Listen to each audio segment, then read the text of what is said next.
Hello there and welcome back to the Sound Alchemy Podcast, first broadcast of the year.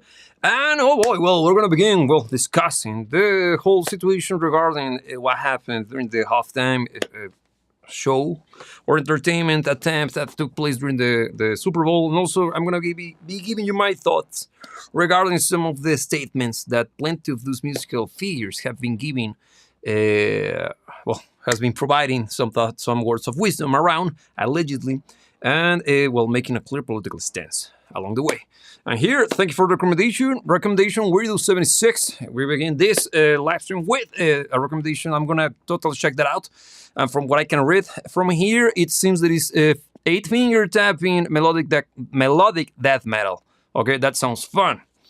Okay, with that being said, let's begin. First and foremost, you might be able to notice that there are some changes. This is the first time I'm going to be trying out this new setup, and also the format is going to be changing because this is going to be, basically speaking, we're going to be flying solo from now onwards, okay? That means that I will have to come up with ways to keep the ball rolling and keeping the conversation going and entertaining while the whole thing is going, okay?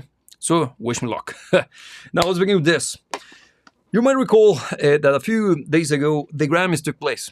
And, of course, as usual, you got all sorts of celebrities getting there and dropping incredibly amount of piece of their so-called truth, or regardless, or whatever they like to call it, their positions regarding many things going on in their country. And just to clarify, everything that I'm gonna be discussing today is coming from the perspective of someone who happens not to be American. I have no connection to that country other than me liking some bands from that particular country. I happen to have several friends there. That's a fact. And you might be able to tell that I have some form of an understanding of what's going on from the perspective of the people that I actually befriend over there. Now, here, Weirdo is just giving me a little bit more details regarding the recommendation. Is neoclassical metal guitar solo. Okay, that sounds badass. I'm going to totally give it a look once this live stream is over. Okay, so let me show you this. You might recall that there was this situation with one of those chicks. The name is Billie Eilish. You might be a fan of hers. You might not. I happen just to know her out of, the way she looks. Being very honest, I'm not going to deny that. And, let's play the clip. Let's see what she had to say while I try to fix my camera because that's a mess. No one is illegal on stolen land.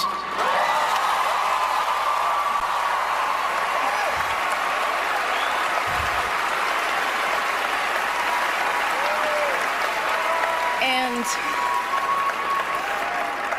yeah, it's just really hard to know what to say and what to do right now. And I feel really hopeful in this room, and I feel like we just need to keep fighting and speaking up and protesting, and our voices really do matter, and the people matter. And well, you might know the rest. She basically speaking said the words spoken by every single one of the guys and gals who are there with her in the same building, which is basically everything that is being parroted by every form of mainstream social media. The thing is this. Regardless of where you stand politically speaking, taking a stand such as that one, in such a position, and making such a claim, such as saying that nobody has the right to be in a stolen land or wherever, has been backfiring on her. I don't know if you have seen the news that a bunch of people actually decided to ask for a room in her place out of the shown generosity that she seems to have. And also, there was a particular tribe of indigenous people from California that actually are claiming ownership of the land in which or on which her house was built upon. Yeah, that's actually happening. So I'm telling you that just to kind of introduce the concepts of this discussion, because it has everything to do with the whole Super Bowl thing. You know that, probably you know, that there was this performer called Bad Bunny, if I recall correctly, who was signed or was hired to be the halftime show entertainer for last week's Super Bowl. And, the whole mechanism behind it, or the whole marketing apparatus, was pushed in a particular way, in which, basically speaking, he was antagonizing the American people. You might be asking how? Well, he had an appearance on Saturday Night Live, if I recall correctly, in which he simply put, well, let the American people know that they had to learn how to speak Spanish before the Super Bowl in order for them to understand what he was about to tell them during the live show. That's as someone who speaks more than one language, and as someone that has lived in different places of the world, thus forcing me to learn to speak in different ways, in different languages, I always learned the language of the land I had to live in for that particular period of my life, out of respect of that particular place of the world. Because the language is a representation of the culture, it's a manifestation of the idiosyncrasies of the people, and also it's a huge way for you to understand the way they think, they act, and they behave. It's not a medium for communication. Because the way, let's put it this way. I used to live in Ireland for a while, and the way that I understood English and the way that I developed my, the way that I learned how to speak in English was based on the American way. And when I arrived, I thought I could be able to communicate easily. And I couldn't be more surprised. Because if you happen to ever been to Ireland, lovely place, amazing people, you'll be quite shocked to see how different the accents and how intense some of those accents are. And it's very fun to see how the behavior of the people is very much present in the way they speak. Their accent is kind of an extension of their own personality traits. And it's something that I found amusing and actually very surprising to see. Because it's easy to see something like that happen in a country like Ireland, due to it being small. When you go to a place bigger, I don't know, like Mexico, for example, that's a huge place compared to Ireland. And you, of course, will find that kind of language and accents and different regionalisms. The only difference is that you won't be able to notice that, or as much as you do in when you go to a place like Ireland, because the distance and the time spent in between places kind of dilutes a little bit of that personality traits, or those personality traits, and also a little bit of that, how can I put it, differential, if you wish. When I was there, you could see how much of an influence the way they speak has in the way they think. And even though it's the same people, it's the same country, it's the same language, you can tell and you learn to see from which part of the country the people or the guy you're talking to is, just by the way he behaves, and then you confirm it by listening to the way he speaks. Okay? So, going back to what I was trying to say with this, the whole notion of language, it's a sign of respect for your host. In this case, Bad Bunny being allowed or being able to perform in one of the biggest, if not the biggest, show there is. Because let's face it, the Super Bowl is basically one of the biggest, if not the biggest, stage you can hit as a musician, due to the amount of people who are watching, not only there in the stadium, but also being broadcasted around the world. And now we got the internet, it's even bigger. The reach is gigantic. So not showing not an iota of respect to your host country, it's already very disrespectful. And you can imagine what happened. Of course, if you're here, you haven't been living under a rock. I truly believe that you know what happened next. Plenty of backlash, plenty of people who are supporters of the Don, plenty of the MAGA crowd got very pissed off. Some of them making very good arguments, some others making very poorly constructed arguments. Let's call a spade a spade. And the whole discussion began. Some people were claiming that having someone like him not performing in, or not even pretending, or not pretending, let me try to find a better way to phrase it. Having someone like Bad Bunny hitting a stage that it's the biggest manifestation of American culture there is. Because, again, outside of America, American football is known as American football for a reason. First and foremost, it's not played with their feet. And secondly, it's the only place in which you will find this kind of sport being that popular. So it's a very quintessential American thing to do. So not having someone like Metallica, for example, which is a clearly American band, or if you don't want to go for something badass, let's try something, I don't know, like freaking, you got Lady Gaga, you got Taylor Swift, you got plenty of acts that are clearly American, and it's not about them being American or not. They represent American values, right? And the perspective of these, or let me put it in a much better way. They represent, or they are a better fit for what the Super Bowl represents for the American people, but also for the outside world.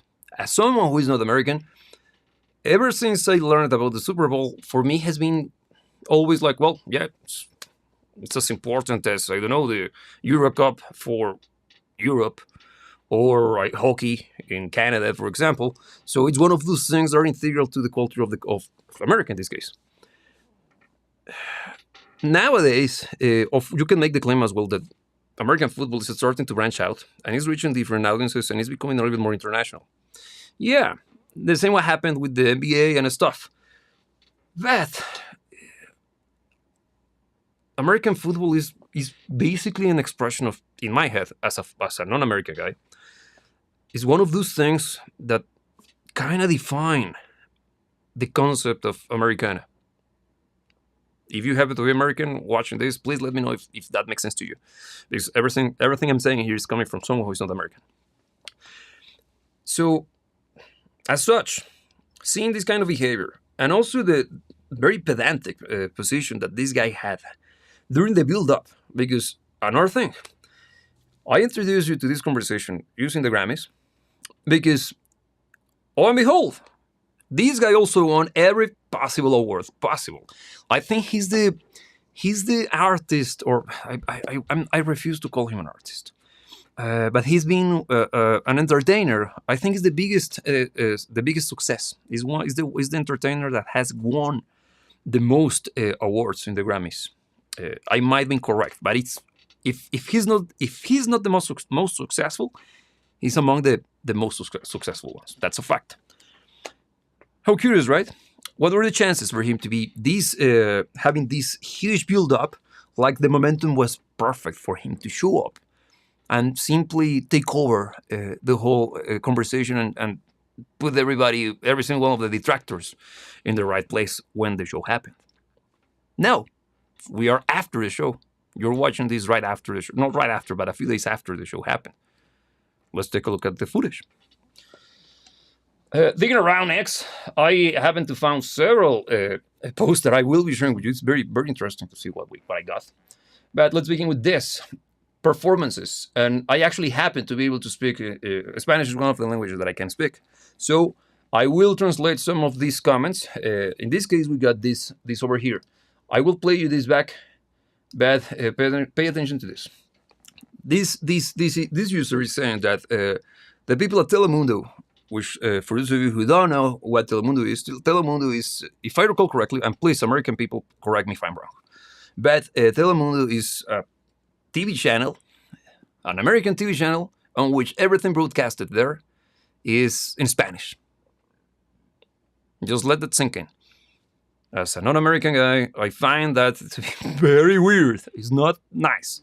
So, this guy is saying that the people at Telemundo said that Bad Bunny pumped the entirety of the stadium into a frenzy. They went wild.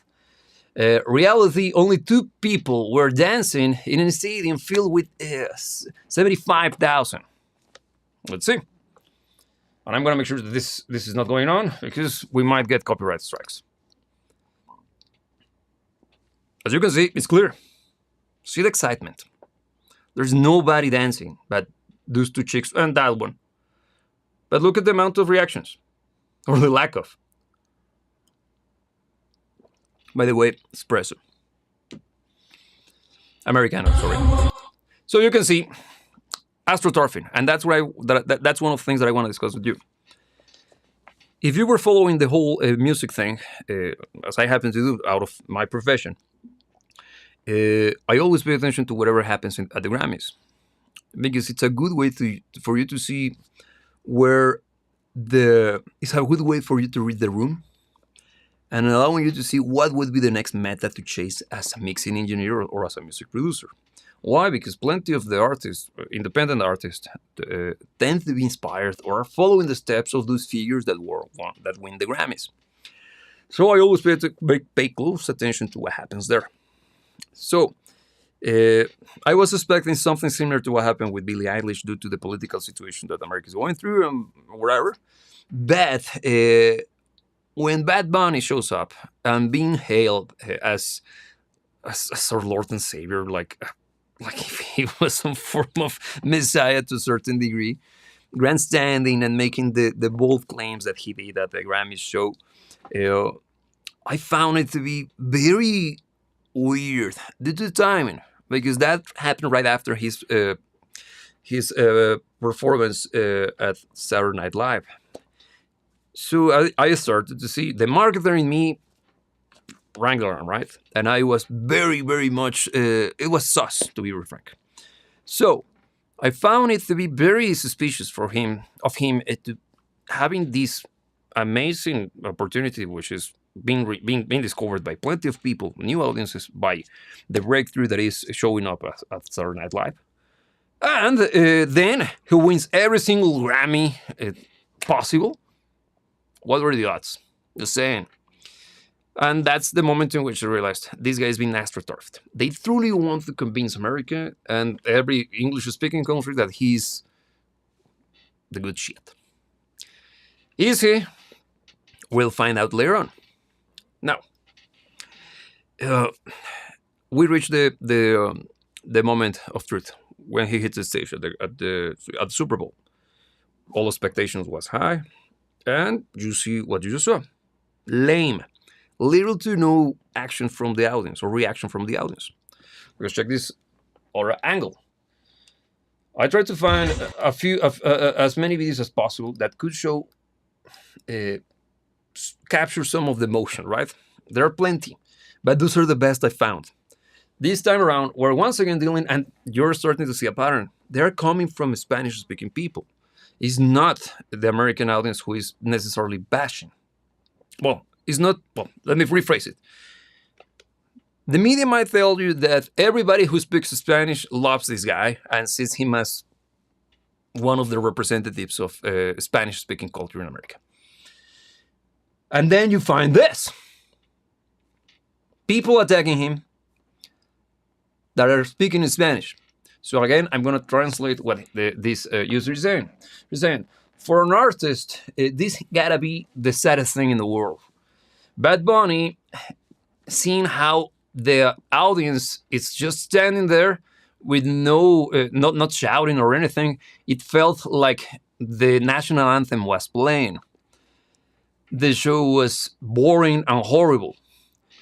And on TV, according to him, allegedly, they added a backing track of people actually shouting in excitement. Is that true? I don't know. But let's see.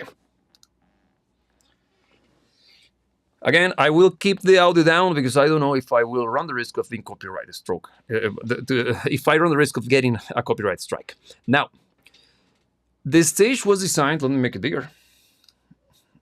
The stage was designed, if I recall correctly, trying to mimic the looks of a sugarcane plantation.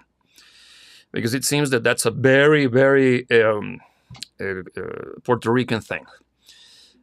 And you can see that the camera is trying to get some action going, but pay attention to the people over here at the top, the audience themselves. Nobody is actually doing anything other than just politely watching the performance. And let me drag it a little bit closer. Perfect. Look at that. No form of reaction whatsoever. And you can hear the guy trying his best to pump the audience up, and there is no reaction whatsoever. Now you see what I'm trying to show you, right? if you happen to live in an English-speaking country that happen to have a kind of not necessarily right-leaning mainstream media, they might be telling you right now that he was a huge success, that he was the second best thing after sliced bread. But when you find that people in Spanish-speaking countries are actually pissed off by the fact that he got selected, and you see that they are trying to use him as a way to introduce, or it seems that this is the way they see the Latin American market, because they put their bets on the political climate of America, plus the fact that the NFL is starting to break through the Spanish-speaking countries of America, the continent. They thought that this would be the moment in which they finally will legitimize the NFL as a figure or as something to pay attention to in those countries. But then you get these reactions. It's very amusing to me. And let me give you a little bit of background, regarding this guy, Bad Bunny. Music producer speaking here, okay? Bad Bunny is the genre or the style, because I'm gonna try to be very careful with the way that the way I will word my sentences. I refuse to call what he does music. He's an entertainer at best, and what he produces is just rhythm and mumbling. That's known as reggaeton. It's a genre, trying to be a little bit less cryptic, of entertaining sound that mass media might try to convince you over there, if you happen to be living in an English-speaking country. You're watching this is on English, of course you're living in an English-speaking country. They might try to tell you that this guy and the genre that his his show is based on is hugely popular in those Latin American countries. I can tell you, out of my own experience, and also from plenty of people I happen to know that live in those countries, that couldn't be further from the truth. It's just another annoying mainstream genre. No more than that. It holds no cultural value. It holds no cultural influence, or than being associated with lowbrow culture.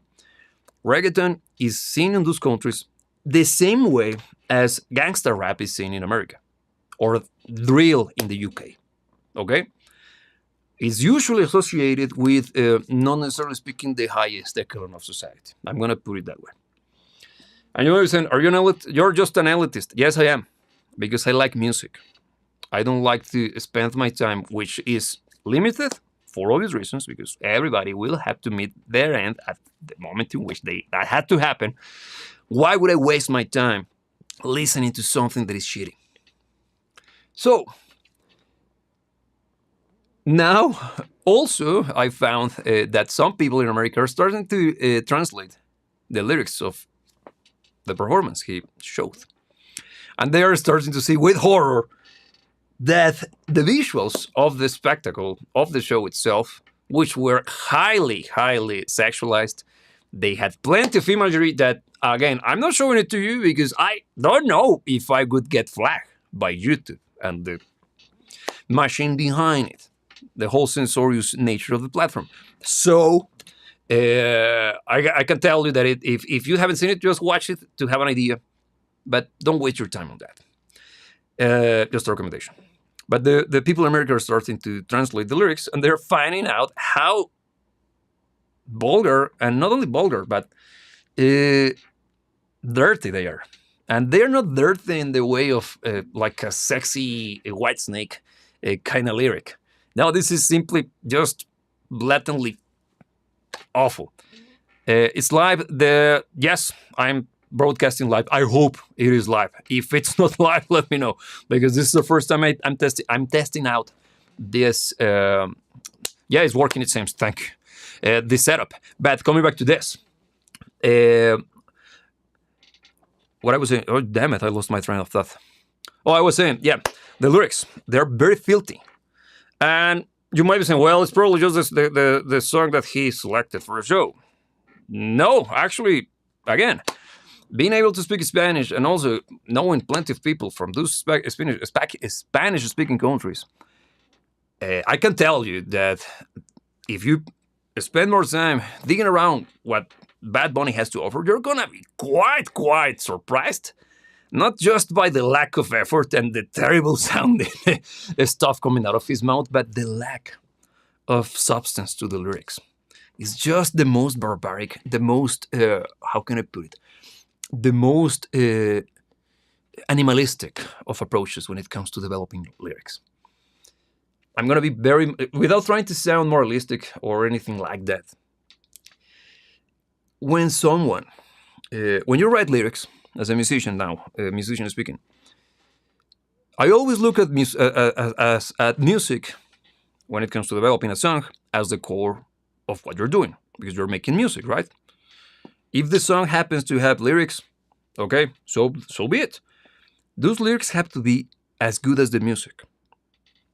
Not necessarily speaking in the sense of them being super evocative or extremely well crafted, because that would be the work of a poet, right? Just to clarify, that doesn't mean that you cannot write poetry and end up turning it into a song. They are not mutually exclusive. That's what I'm trying to say. The thing is that when you are a musician and when you're writing your own lyrics, you got the responsibility of making sure that the message conveyed on your music is beautifully presented. Because I'm not going to tell you that you shouldn't write grotesque stuff or overly sexy stuff. No, that's not what I'm trying to say. I happen to be a huge enjoyer of that metal, and usually those lyrics are just the most the most horrible thing you can hear when it comes to the content, right? But it's done in purpose. It's grotesque. Okay, it's like I don't know, enjoying paintings by Goya. Let me show you. Francisco de Goya. He was a Spanish painter. I happen to be a huge fan of his work. And let me say Goya, Francisco. Yeah, spell like that. Francisco Goya. I hope I spell it correctly. Paintings. Look. There is. I happen to be a huge fan. That's the MAGA, but I don't know if I can show you that one big. But look, you can start to see a pattern here, right? His stuff is extremely dark looking. Let me see if I can make this. I'm going to zoom in. Okay, pay attention to that. See, pay attention to the color scheme. See how everything kind of has this dark, evil, and kind of depressing color. I'm not even describing yet the content of the piece. I'm just analyzing it from the perspective of the selection of colors. They're kind of ochre, a little bit depressing looking. Why? Because this kind of brownish tinge, or at least this is my interpretation right now, we associate it with withering, the Mayan plant. When they're about to die, they start to go. When we're about to hit winter, every form of life form, plant form in the planet starts to turn into this color. You can look at it as an advent of, or not. What's the word I'm looking for? Well, it's like a prelude in musical terms to what's about to come, which is winter, which is the death of everything. So you start to see how this thing can become deep. Then let's analyze the piece by the image itself. We got horror in the face of this character. We got kind of a deformed character, another one, and they are paying attention to this character that we cannot fully describe. We can barely see that there is some form of a face over here looking back at them. But of course, the elephant in the room. What the hell is this? It looks like a goat, but the proportions are weird. You have never seen a goat standing like that. And we usually associate a horned character with the devil.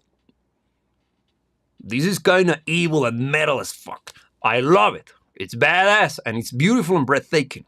But why is it beautiful? This is let me bring it back. This is part of what is considered to be grotesque. The grotesque is not necessarily speaking ugly. It's a magnification of another element of our reality, which is the dark side. Art has this particular ability to portray both the good and the bad of our existence in a meaningful, impactful, and emotionally charged way. Backing up what I'm trying to say. You don't have to be a Puritan. I have issues with that because Puritanism and trying to make everything just beautiful leads to censorship. And that's awful. I hate that with my guts. But there is something known as good taste. And that's the moment in which there is a little threshold that you as an artist are always making some form of balancing act to keep the piece you're working on, the music you're developing, in this case, the painting you're painting, from never crossing that particular threshold. You're always getting there. I'm going to put a different example. Think of a beautiful woman. Women are beautiful and sexy by nature. And I'm saying this with all the due respect. I love women, okay? And I have to make that claim, or I have to make sure that you understand that because of the terrible climate in which we're living in. Back in the day, it was understood just by saying it, but whatever. There is a fine line between a beautiful woman dressing up in a very sexy and tasteful manner and just looking like a lady of the night, let's put it that way. How far? How much? How little? That happens because when when a woman, what makes a woman attractive in this sense is when they know that they are playing way too close to the sun, but they never cross that threshold. The same happens with music and art. And here, Asur Irama says him, "Where are you from?" I can't place your accent. That's something that everybody who meets me says. I have lived in several countries. And as such, I have developed I have adopted different accents. That's why I began my conversation or this discussion with the whole notion of accents, because I have seen it firsthand. And when you do that, you start to get a little bit of that one, a little bit of this one, then your brain starts to go places when speaking in a language because you kind of think for a fraction of seconds in a different dialect. Get me? What is about the woman? I was curious. What is your point? My point? Okay, let me get back to that. The point I'm trying to say, the point I'm trying to make is that what makes a girl beautiful and sexy is the fact that she can embrace that beauty and portray it or show it to the world in good taste without showing too much. Okay? That's the distinction between sexy. When they show more than they should, they look a little bit raunchy. Make sense? The thing is this, it's very difficult to know how much or how little. And knowing how to balance that is very similar to what an artist should do when crafting, developing their art. Coming back to this guy and the lyrical content. Lyrics are important because they are the intellectually driven element of music. Again, let me rephrase it. I'm not saying that the musical aspect is dumb by any means. What I'm trying to say is that at a cognitive level, let me try to rephrase it. Here we go. The music itself, it's gonna convey the emotional drive of the moment captured or the emotion trying to be portrayed by the musical piece. The lyrics will play the role of the heart of the brains or the mind of that particular idea being explored by the music, while the music is playing the role of the heart. So on one hand, the music itself will express the emotion, while the lyrics will express the way the emotion is being understood. Hope that makes sense. That went a little bit deeper than I expected, and I don't know if it translated correctly. But that's why we're doing this live, so we can have this conversation, because this is actually very important when writing and producing music. It's something that I always try to have a good understanding when it comes to me working with a different musician here in the studio or when working from afar. Why? Because when developing music, it's very important for the individual, the musician or the songwriter, to have a clear idea of what emotion is being portrayed by the music itself, the song. Because if the author is unable to express or define the concepts explored by the song he's allegedly created, what are the odds for the listener to be able to understand them? You see why it's that important, right? Here I was already saying about his lyrics. He for sure has raunchy stuff, but have you seen the stuff he writes about feeling free in Puerto Rico and having independence from the US? What about that? Please elaborate, because I don't see what kind of point you're trying to make. Go ahead, for real, because I'm not aware of those. And if you can drop some of those lyrics, go ahead, my friend, because this is about a conversation. And coming back to the beauty, the concept of beauty. You got Goya, right? And this is the whole thing with the grotesque. He also... okay, don't worry, Azor. The thing is that if you don't have a point, let me elaborate on it, because I won't be able to make an statement without having the grounding for me to attack or defend a position. I need more information regarding that, because what I can tell you is this: the vast majority of the stuff that I have heard from him is raunchy, and by orders of magnitude. And the bulk of his work tends to be leaning in that direction. Of course, he's going to have something that is different. Why? Because it's impossible for something to be the same forever. We're always in motion, and the whole craft always pushes you to develop something new, something different. The thing is that most of his stuff and everything I have heard from him and by him falls in that category. So I'm making my stand based on that position. If you have some other example, go ahead, for real. You don't know much, so no problem. But it's easily Googleable if you're interested. Yeah, let's try it out, quickly. We can briefly do it. We'll come back to this later. Look, let's Bad Bunny. The thing is this: if we Google this, we're already narrowing our approach to this, because we're already telling the algorithm what we want to see. Get me? We are going to be putting blinders in front of us, and because what we should be analyzing is the bulk of his work. Okay? But let's do it. Bad Bunny, if you happen to have any lyrics of Puerto Rico.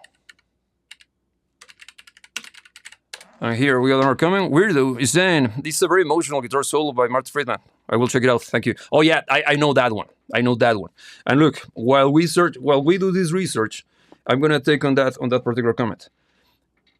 What I was saying about lyrics and music and the correlation they got when enjoying music, just because the lyrics have this kind of intellectual aspect to the emotions being portrayed by the music, doesn't mean that instrumental passages or instrumental music are unable to portray those emotions. Get me? Because music comes first. And a good track, a beautifully produced track, beautifully written a song, should be able to communicate and express emotion and ideas by the music alone. Of course, it comes with the ambiguity that it comes with not having a clearly distinct lyric or written in words. Now, let's take a look at this. Genius. Okay. Voy a llevarte, but I don't know, PR. I assume it's Puerto Rico. Okay, so let's begin. Man, Puerto Rico's all. This is translated. I want the original. Keep it in Spanish. Okay, I'll make sure that no, we don't have any form of. Here it is. Okay, don't know what that is. PR Puerto Rico is otra cosa. It's another thing. I met her in Miami. I'm translating, by the way. Okay, so just for those of you who are not able to read in Spanish, no worries. I met her in Miami in Rico. She knows she got a ticket. There is I don't even understand I don't even know what he's trying to say here in English, in Spanish. She wants me to apply it to her. Those are already sexual innuendos. Okay, first verse. She wants me to traffic her to my house. Chorus. I assume that this is a very slangy way to say I am going to take you to Puerto Rico, mommy, so you can see how it is that you what's the word for this? Oh shit! Twerk. How to twerk? Get me? Okay, let me read this. A source here saying Bad Bunny has released several politically charged songs advocating Puerto Rico's autonomy, notably. Okay, let's take a look at that. Thank you. That's gonna be a better opportunity because that one was actually not. Let me try to say. Okay, sharpening the knife. Okay, lyrics is afilando cuchillos. Okay, let's try that one.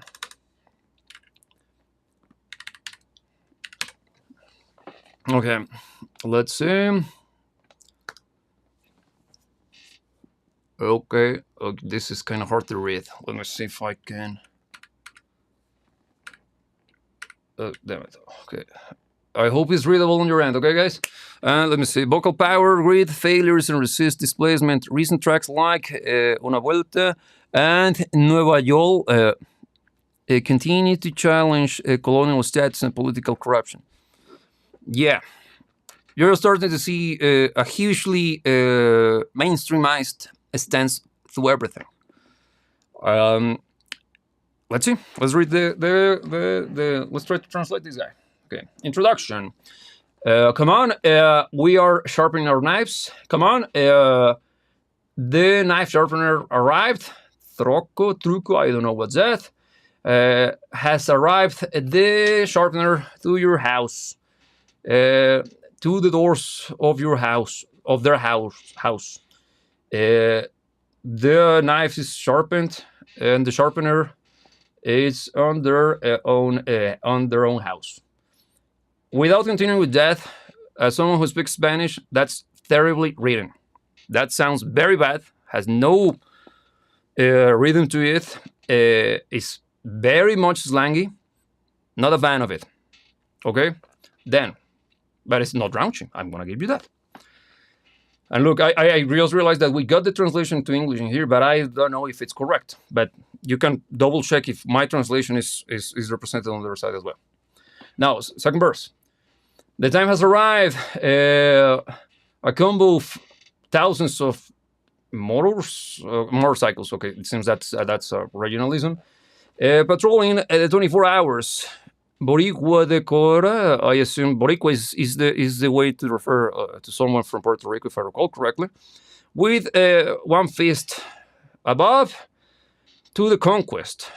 You're not gonna get the goats in. You ever the Marista, I assume Marista could be something historical. I might need to get some information regarding that. According to this dude, and my hundo, again, that's his language, which speaks Spanish. I truly don't understand what that stands for. I understand that he's trying todas is todas, which is everyone, every single one of the girls of the women. All of them are equally sons of. All of them are horse of their mother. You are not the son of the sugarcane plantation. Just come. You are the son of the MFer, the most corrupt MFer in history. Sorry about the way I express myself. I don't find it even beautiful, man. Being very frank, it's just angry writing. It sounds like a very pissed off teenager that learned a little bit of history. Being very frank, I'm not trying to be disrespectful to the guy, but I still can see how can that be seen as evocative. Get me? Because there are plenty of great protest songs written by people that I don't agree with, politically speaking, but I can't deny that they're properly written. Some are, well, this is not a good example, dude, being very honest. And this also pushes more the idea that I have in my head regarding him being astroturfed. Because there's no beauty in this one. Again, yeah, he's not using that much of a raunchy or overly sexualized or vulgar content. He's not leaning towards that direction, but there is no actual weight. There is no beauty to it. And I'm analyzing it not from my translation. I'm analyzing it from the actual reading piece of lyrics in Spanish. It's very weak. I'm going to be very honest with you. And also, no worries, but fair, get it. Because this is about having a conversation. And when getting into this kind of analysis, and this is something that I try to also incentivize people to, when I show them songs in my other channel, I have a channel dedicated, for those of you who are new to this, in which, in that channel, we analyze music together. I actually have a display on the screen on which we can see music, graphically speaking, and analyzing it, and I discuss the production values and stuff. Now, he's saying, don't fly, don't really know his stuff. No worries, man. What are your political beliefs? No worries if you're not comfortable saying it. Look, it's a fair question. I got my mini Donald Trump, my bubble head. I like the guy. I happen to be not in accord with many, if not every single one of the left-leaning beliefs. But I don't think that the solution is just simply going after them. The idea is to have conversations. Of course, making a very strong stand in regards of defending your position as well. So people will call me every single ism or east in the world, and I don't give a damn. Why? Because I don't consider myself to be right. I'm in pursuit of the truth. And the truth is what is. Get me? And everything I do, everything I try to express, when I express myself, I try to do it in a way that starts a dialogue. Because, look, we're having this back and forth. And we're learning because I didn't know that Bad Bunny had non-raunchy content. The thing is that we didn't, sort of speaking, change my perspective of the guy. But that's not the point. That's beyond the point. Now we have this conversation. We're learning from each other. And that's something that I truly value. I have never used my music as in any way, shape, or form to promote any form of political messaging. Why? It's not that I'm against it. As I said before, I happen to be a huge Pink Floyd fan. I love their music to the T. It's one of my favorite bands ever, and it's one of the bands that have inspired me to become a musician. But that doesn't mean that I agree with Roger Waters' stances in many things, right? The same what happens with Rage Against the Machine. I love their music, but I can't stand the guys, man. They are terrible when it comes to their politics. Or get me, hypocritical, but that doesn't stop me from loving their music. Huge fan of theirs. But one thing is another thing, right? And I agree that we have the right to say and express ourselves in any way we see fit. And I love to see the reaction of American people at the stadium. It would have been very disrespectful for them to simply boo him out of the stage. That's lowbrow, in my opinion. At least they gave him the chance. They didn't like it. And what I'm trying to attack, well, what I'm trying here, what I'm attacking right now is the astroturfing. And I'm trying to provide some form of leverage or some form of background for those who don't have the Spanish speaking ability yet, or they don't need to have it. No worries, that's not a necessity by any means. They might be gaslit into thinking that he's bigger than he is, and he's not. Being very honest, he's part of the establishment. I can tell you that. And if I have a way to describe my political stance, I'm going to use something that a friend of mine used to describe me. He called me an anarcho-capitalist, and I liked it. But I also consider myself, and I would add to that, anti-establishment.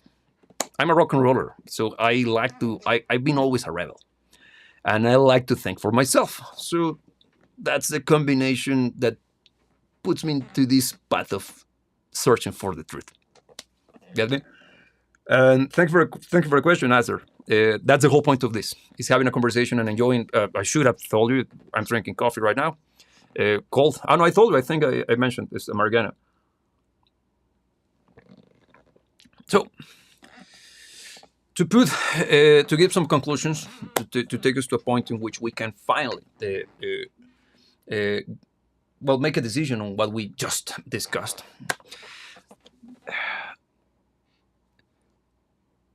We're starting to see a change, culturally speaking. Around the world, we're starting to see something different happening. Some people will immediately attain it to political related stuff. Political stuff is very much related to our cultural situation. And as an artist myself, as a musician, as someone who works in this,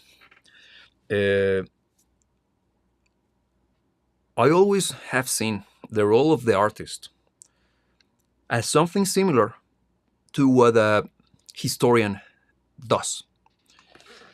Somebody who is capturing history is capturing the moment, okay? A historian. The musician is capturing the essence of the moment, is capturing the emotion felt in that particular point. An example, if you listen to Mozart, you're going to be taken back to that era. You're even going to feel the white powder and the wig, right? And then you listen to, I don't know, you blast some Jimi Hendrix or Janis Joplin. Now you feel in Woodstock. Then you blast some badass Iron Maiden. Now you feel in the 80s. Michael Jackson, the same happens. But why is that? It's just music, right? Yes. The thing is that music captures the essence of the moment. In German, there is this word, it's called Zeitgeist, which translated into English stands for, if I recall correctly, the spirit of the era. The musician, the artist, the painter, the sculptor captures that essence in a way that will be understood by generations to come without the need of any form of language barrier taking place. Make sense? A good chunk of the music that I grew up... basically everything, all of the music that I grew up with wasn't in my mother language. And I still fell in love with it and understood it and truly got engaged with it and pushed me into this direction. And here also, sorry, I know this is off topic. No worries, man. But do you have anything to say on DVD and this guy's file? Yes. Look, I'm trying to frame it, right? Because YouTube it's very, very, very, very, very, very, very invested in this kind of topics. Especially for a channel as tiny as this one, it could be problematic if I don't make my phrasing correctly, or develop my ideas in a way that it's circumvents the barriers. This whole situation with those guys, that particular island, has plenty to do with the objective of the music business. The music business, this is coming from someone who has been around doing this, never got into the business itself because I didn't want to continue that path. I can tell you details, I know things, I saw things, and I decided to go full on independent for those very things. I'm going to put it that way. And I'm not an insider. I never reached the point in which I could know stuff regarding these guys. Because even at the very little levels, the very first steps into this whole thing, I started to notice many things. And being able to detect, to see patterns, allowed me to see how something as tiny, as minute as the things that I was able to see, could easily escalate into something bigger, and something bigger, and something bigger, and something bigger. So, I call it the music business because, yes, dude, what you're saying there, he's saying, so these are widespread issues. They are way bigger than you think. And they're more common than you think. Way more. And similar behaviors, yes. And also escalation, if that makes sense. And again, I'm telling you this from the most starting point possible in this industry, okay? Because I stepped away as soon as I realized that there was something fishy going on. Okay?